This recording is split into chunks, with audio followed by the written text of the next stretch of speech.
Hey, productivity pals, welcome back to the channel. I am sitting here in my beautiful backyard on this gorgeous summer Pacific Northwest day. We have some of the best summers here. I've had something on my mind and I wanted to share it with you.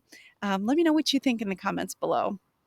So, do you know that phrase, the only way out is through?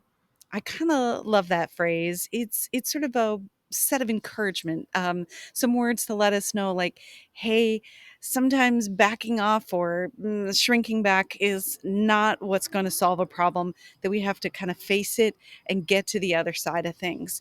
And, working it through is, in fact, the way that something's going to be resolved. And because that sticks in my mind quite a bit, I thought I would look up where it's from. Turns out it's an excerpt of a Robert Frost poem. So I looked that poem up. It's called A Servant to Servants. It's from 1915. And while I was reading it, a passage popped out at me, and I thought, wow, this passage has so much to offer us, for those of us who like to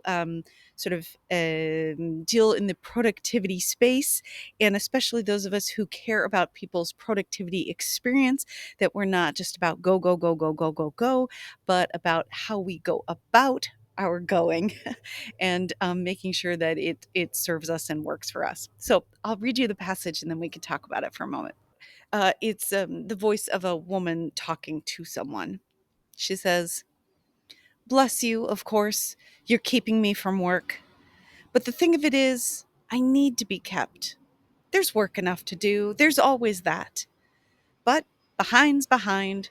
The worst that you can do is set me back a little more behind. I shan't catch up in this world anyway." So this poem is a little bit beleaguered, sad, forlorn, but I think it carries a couple of lessons for us. The first is that maybe it's just okay, or maybe even more than okay, to let yourself be pulled away from work by your friends, your family, something fun, something interesting. This poem is saying work is always going to be there. Even 1915, when this was written 90 years ago, there was still plenty of work to do.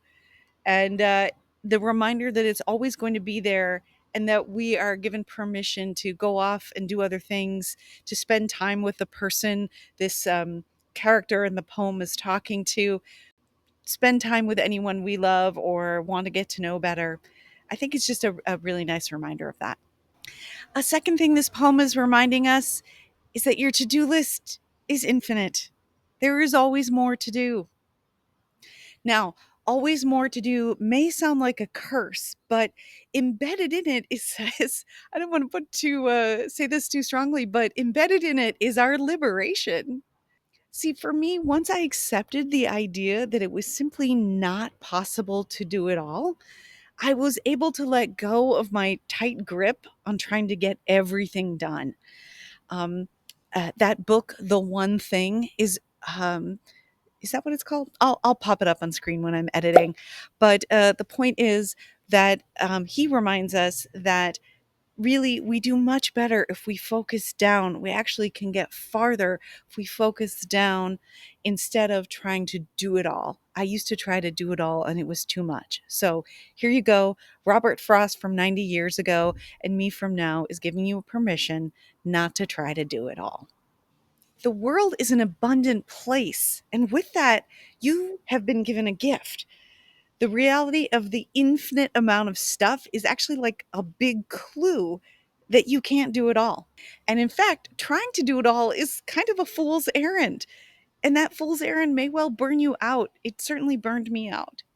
Instead, we get to be playful and creative as we select what tasks and projects and goals we want to pursue, that we want to commit to, that we want to spend our time on. I do have a video on how to reframe being busy, so I'll plop that in the description box below. And in fact, it should be floating around here on the screen as well in just a moment. I will also link full copy of the full poem so you can read that as you like. In the comments, I would love to hear how do you shift away from any kind of unpleasant sense of being too busy, as you maybe think about how you can consider the infinite of so much stuff to do as a little gift to remind you that you cannot do it all, and instead you can find what's most important to you and follow that. And with that, thank you so much for watching. I'll see you next time.